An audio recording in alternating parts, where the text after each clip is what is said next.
제가 보기에는 도노 둔수가 맞다고 하는 대부분의 사람들이 수행을 안 해본 사람, 제대로 해본 사람은 그런 말을 할 수가 없어요. 왜냐하면 공부를 해나가는데 한꺼번에 딱 깨닫고 그걸로 끝났다, 더 이상 할 게 없다, 양심에 손을 얹고 가슴에 손을 얹고 도노 둔수가 맞다고 생각하는 사람이 있으면 내가 정말로 어디에도 걸림이 없고 자유자재하고 걸림이 없는지 자기 삶을 돌아보면 됩니다. 그럼 안 되면은 아직 전혀 깨닫는 게 아니고 수행을 계속 해야 되는 거다. 그래서 현실에서는 사실은 도노 점수라기보다는 계속 점수 점호 점수 점호예요.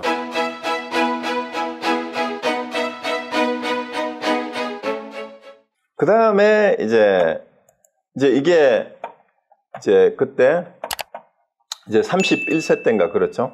31세 때 이제 25세에서 6년 가까이나 이렇게 흘렀습니다. 그러고 나서 이제 33세가 돼 가지고는 그 전에 이제 옛날에 그 25세 때 성과에 같이 과거 시험을 봐서 그 승선이 될 때 같이 그 성과에 합격했던 도반들하고 불교가 너무나 부패하고 타락했다. 그리고 교종과 선종이 너무나 지금 서로 파벌 싸움이 심하다. 그래서 우리가 올바로 선정과 지혜를 동시에 닦는 그런 결사를 우리가 해야 되겠다라고 이제 약속을 한 적이 있는데, 그 드디어 이제 33세 때에 그 약속을 실천으로 옮깁니다. 몇몇 도반들과 함께 건수 정해 결사문은 뭐냐 하면은, 정해 결사의 수행을 권하는 결사문이에요. 그래서 이거를 선포를 하는데, 그 첫째 문장이 땅에서 넘어진 자 땅을 짚고 일어서라는 그 얘기예요. 그 땅을 여의고 일어날 수 없다는 얘기는 바로 냉철한 현실 인식에 대한 선언이고, 이제 함사상의 내용이 이제 이거와 똑같은 거죠. 그 우리가 아무리 현실이 부패하고 타락하고 내 자신이 범부라 하더라도 현실을 있는 그대로 인정하는 그 자리에서 내가 시작을 해야 된다라는 얘기예요. 그 비록 내가 현재 처한 상황이 아무리 힘들고 고통스러운 상황이라 하더라도 그 상황을 외면하고서는 그 상황에서 벗어날 수가 없어요. 그래서 땅에서 넘어진 자라는 말은 땅을 짚고 일어설 수밖에 없는 거죠. 그래서 땅을 떠나서는 일어날 데가 없으니까 지금 이 자리에서 우리가 바로 일어서서 올바른 수행을 위한 결사를 해야 된다는 얘기예요. 그리고 한마음 얻어 끝없는 번뇌를 일으킨 것이 중생이요 한마음 깨달음으로 끊임없는 매용을 일으킴이 부처이다. 어둠과 깨달음이 비록 다르나 마음으로 말미암으니 마음을 여의고 부처를 찾아서는 안 되는 것이다. 이 정해의 결사문 안에 있는 얘기예요. 그래서 결국은 깨달았다 깨달지 못한 것도 전부 다 우리의 마음일 뿐이다라는 얘기예요. 그래서 모든 게 다 마음 때문이니까 마음을 떠나서 부처를 따로 찾는 것이 아니다. 그래서 정해결사의 핵심은 결국은 마음을 바로 찾자라는 그 얘기예요. 그리고 이 내용이 바로 수신결의 내용으로도 바로 연결이 되는 그 내용입니다. 이렇게 해서 이제 정해결사문을 선포를 하고 이제 도반들을 모아서 함께 결사를 하기로 하는데 일종의 운동이에요. 그래서 혼자 되는 게 아니라 결사라는 말 자체가 원래 뜻을 같이 하는 사람들을 단체를 함께 모은다라는 그런 뜻이잖아요. 그래서 어쩌면은 이제 보조국사의 정해 결사와 같은 결사가 오늘날에 또 필요한 그런 상황이라는 생각이 나뿐만 아니라 다른 분들도 많이 들 것 같아요. 자, 이렇게 하고 나서 이제 여기에 그 지지를 하는 분들이 많이 이제 승려들뿐만이 아니라 신도들 중에도 참여를 해서 결사를 시작했는데 이게 또 뜻대로 되질 않아요. 처음에 결사 운동을 하자고 하면은 좋다고 해서 모여드는데 그렇게 모여놓고도 거기에서 또 시비를 하는 인간들이 꼭 있습니다. 사람이 모이면 어디 가나 꼭 그래요. 그러니까 결사를 하기 위해서 모였던 사람들이 또 거기에서 서로 대립하고 시비를 일삼는 무리들이 생기니까 아직 이 진울 스님의 힘이 이 사람들을 다 교화하고 제압할 정도까지는 되지를 못했던 것 같아요. 그래서 이 함께 결사운동을 하던 데에서 이 무리를 떠나서 결국은 정예 결사를 하자고 모아놓으니까 여기에서 또 딴짓을 하는 거예요. 거기에서 또 시비를 삼고. 그러니까 우리 지금도 똑같아요. 공부를 하자고 모여놓고는 온갖 시비를 하면서 사분오열을 하는 게 정치판이나 종교인이나 공부 모임도 똑같은 것 같아요. 솔직히 뭐 저도 부끄럽지만 우리 LA에서도 몇 번을 그랬잖아요. 사람들이 모여가지고 처음에는 같이 공부합시다. 부처님의 불법을 배우고 같이 포교를 합시다 해놓고는 거기에서 참 서로가 참 이해가 안 되는 이상한 구실을 대면서 시비를 해가지고 결국은 또 흩어지고 이렇게 해가지고 이합집산을 계속 하고 있지 않습니까? 그래서 결국은 이 준일 스님도 그런 무리를 떠나서 지리산으로 들어갑니다. 지리산 상무주암으로 들어가서 응거를 하던 중에 세 번째 큰 깨달음을 얻었다라고 얘기를 합니다. 그래서 지리산 상무주암에 응거하던 중에 뭘 봤느냐 하면은 대해선사예요. 대해스님이 대해복악선사라고 그러는데 대해스님이 바로 누구예요?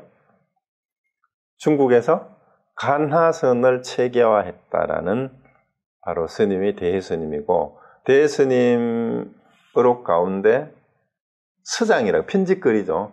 서장이 사집가에 우리 한국 강원에서는 필수 과목으로 들어가는 게 서장이잖아요. 대해스님이 제가의 제자들에게 화두를 어떻게 들고 답을 어떻게 하는가, 화두 문제를 내주고 답하고 그 다음에 거기에 점검을 해주고 하는 화두를 어떻게 참고하라는 이 편집글이 서장이에요.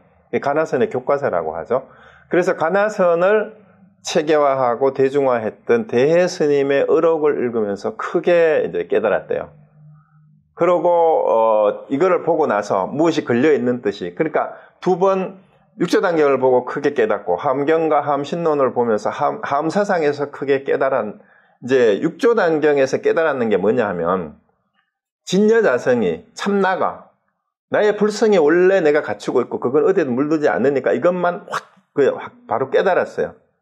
그렇지만 이 선종과 교종이 대립하고 있는 상황에서 이 선종과 교종이 다르지 않다라는 증거를 찾기 위해서 이제 경전을 열람하다가 하엄경에서 선종과 교종이 둘이 안다는 확신을 얻었다면 그 다음에 어떻게 이 대중들을 선교를 넘어서 제대로 제도를 하고 나도 걸림없이 살 수 있을까 자유자재한 거기까지는 아직 가지를 못한 거예요. 그런데 대보국선사 의록에서 이제 깨달음을 얻고 난 다음에 이제 보조국사가 스스로 했는 얘기가 뭔가 가슴에 걸려있는 게 탁 트이면서 오랜 체증이 내려갔듯이 완전히 이제 편안해지고 즐거워졌다고 해서 진짜 완전히 이제 자유자재한 해탈의 경지에까지 도달했다라고 이렇게 볼 수가 있어요.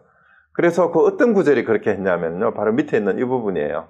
대해 스님 의록에 보면 대해 의록에 지금 한국에 대해 의록이 5권인가 6권으로 완역이 돼서 나와 있습니다. 서장도 번역이 되어 있고 필요하신 분은 한번 찾아보시면 됩니다. 선정은 고야한 곳에도 있지 않고 또 시끄러운 곳에도 있지 않으며 일상인연에 따르는 곳에도 있지 않고 생각하고 분별하는 곳에도 있지 않다. 그러나 먼저 고야한 곳이나 시끄러운 곳이나 일상인연에 따르는 곳이나 생각하고 분별하는 것을 버리지 않고 참고해야 한다. 만일 갑자기 눈이 열리면 비로소 그것이 집안일임을 알 것이다 했는데요. 자, 여기서 한번 보세요. 우리가 선정수행을 한다 라고 얘기하면서 사람들이 자꾸 고요한 선방이나 산속에 뭐 수도원을 찾아요. 그런데 참된 선정은 고요하거나 시끄러운 것하고 관계가 없다라는 거예요. 장소에 있는 게 아니다라는 거예요. 선정은 뭐예요?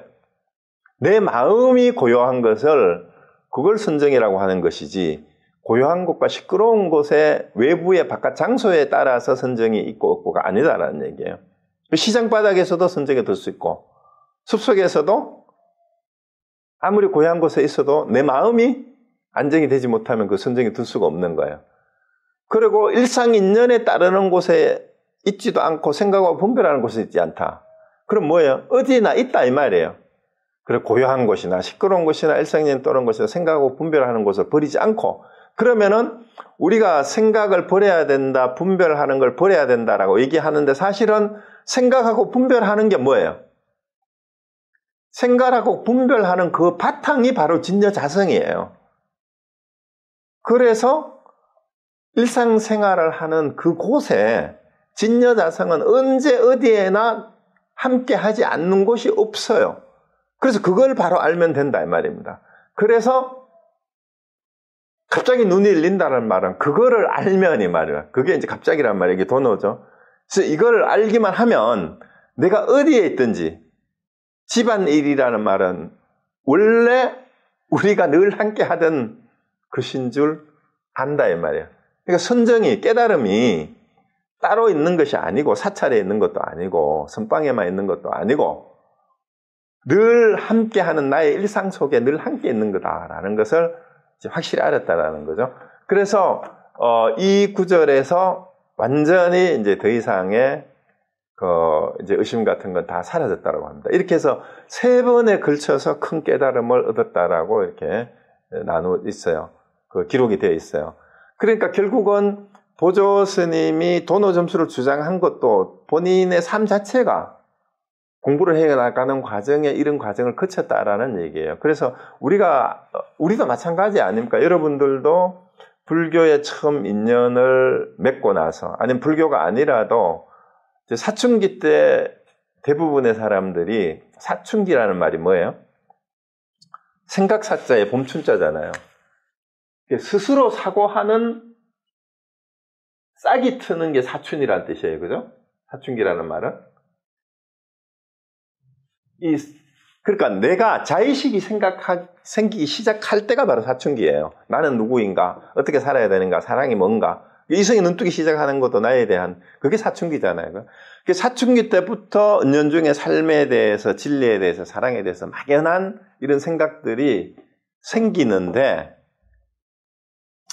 그것이 나이가 들고 정말로 사는 게 뭔지, 삶이라는 게, 진리라는 게 뭔지를 이제 찾아가는 사람들에게는 여러 가지 종교나 철학이나 예술이나 이런 것들이 이제 그러한 자기 삶의 진리의 여정을 찾아가는 과정일 수가 있는데, 그때마다 사실은 개인에 따라서 어떤 계기들이 있을 때마다 큰 깨달음들이 와요. 삶에 대한 깨달음이 꼭 이 불교에서 말하는 깨달음이 아니더라도 진지하게 자기 자신을 돌아보면서 자기 삶을 성찰하면서 사는 사람들이라면 삶에 대한 자각이, 깨달음이 이제 일어나는데, 그것이 한 번에 나는 다 알았다 이렇게 되는 경우는 드뭅니다. 그래서 점차적으로 내가 한 10년 전, 20년 전, 30년 전하고 여러분을 비교해보고 작년, 재작년하고 비교를 해봐도 내 마음이, 내가 삶에 대한, 또 내 자신에 대한 내 스스로의 생각이 어떻게 바뀌어왔는가를 보시면 됩니다. 그래서 어떤 계기가 있을 때 이제 크게 생각이 바뀔 때가 이제 크게 이제 마음이 돌아갈 때인 거죠. 그래서 실제를 보면 우리 삶 자체가 도노 점수예요, 사실은. 깨달은 다음에 그 깨달음을 바탕으로 저 삶이, 그 깨달음을 바탕으로 그 다음에는 그 삶의 기준이 되잖아요. 어떤 깨달음이 있으면. 그러다가 또 다른 깨달음이, 더 큰 깨달음이 오면 또 그것이 기준이 되어서 그 다음에 삶이 이어지는 거고. 그게 이제 점수하는 거죠, 도노 점수가. 그래서 보조국사의 삶 자체가 어쩌면 도노 점수였어요. 이런 과정을 단편적으로만 봐도. 그러고 난 다음에 이제 이때가 이제, 이때가 언제였냐 하면은요, 41세 때였어요. 대해 스님의 의록을 보다가 이렇게 큰 깨달음을 얻은 게 41세 때였고, 드디어 이제 43세가 되던 해에 1200년에 송광산 길상사가 지금의 조계산 송광사예요. 그리고 이 송광사라는 이름이 이제 최근에 붙여지기 전에 길상사 다음에 수선사라고 이름이 또 바뀌었었어요. 고려 때에 이제 그 보조스님 계실 때 길상사로 갔는데, 이때 갔을 때는 이 길상사가 굉장히 폐허가 된 사찰이었다고 합니다. 그래서 이제 그 진울 스님이 크게 불사를 일으키고 이제 정부의 지원도 받았다고 해요. 그래서 수선사라고 계명을, 사찰 이름을 바꾸고 크게 불사를 해서 지금의 송광사터가 지금 큰 사찰이죠. 거기에서 이제 11년 동안 수행하면서 대중을 교화하면서 지금의 송광사터가 일구어진 거라고 그럽니다. 그래서 지금도 보조 스님의 그 유적지나 이런 것들이 이제 송광사에 있고요. 보조 연구원도 송광사에 있죠. 그리고 송광사를 승보종찰이라고 하는데, 우리 조계종에서 법보종찰은 거기 해인사에 8만 대장경이 있으니까 법보종찰이라고 하고, 그 다음에 부처님의 진신사리가 있다고 해서 통도사를 불보종찰이라고 이렇게 얘기를 하고, 우리나라에서 국사와 왕사, 고승들을 가장 많이 배출한 절이 바로 이 송광사라고 해서 송광사를 승보종찰이라고 합니다. 그래서 아마 이 승보종찰이 되는 데에 결정적으로 이 틀을 닦으신 분이 바로 보조국사 진울스님이에요. 여기에서 이제 대중을 교화하다가 2010년에 3월 달에 이제 53세가 되던 해에 입적을 하셨다고 그러는데요. 그래서 나중에 이제 희종이 불일 보조국사라는 시호하고 감멸한 타포를 내렸다라고 합니다. 그리고 조계종에서는 대한불교 조계종인데 이게 뭐 조선불교 조계종도 있고 한국불교 조계종도 있고 비슷한 이름을 쓰는 조계종이 있어요. 근데 그냥 조계종 하면 지금 대한불교 조계종 저쪽에 또 조계사를 본사로 하는 거기입니다. 이제 도의국사를 조계종의 종조로 하고 보조국사 진우를 중천조라 그래요. 중천조. 중천조는 종지를 분명하게 밝혔다라는 그런 뜻입니다. 그런 조사고, 그 다음에 태고보호국사를 중흥조라고 이렇게 여기고, 실제 현재 대한불교 조계종의 많은 의식이라든가 처음 출가하는 스님들이 지켜야 될 규칙, 계율 같은 것들이 보조국사 진울 스님이 지은 개초심합 입문이라는 초반심 자경문에 들어있는 거기에 영향을 많이 받아서 그대로 따르고 있습니다. 그리고 이제 수신결도 사실 최근까지 성철 스님이 이제 번호 점수를 주장하는 거는 이제 거기 선가에 이설이다, 마설이다라고 이 비판을 하기 전까지는 진울 스님의 도노 점수 내용이 그대로 한국 대한불교 조계종의 중요한 수행 방법으로 누구나 다 받아들이는 그런 거였고,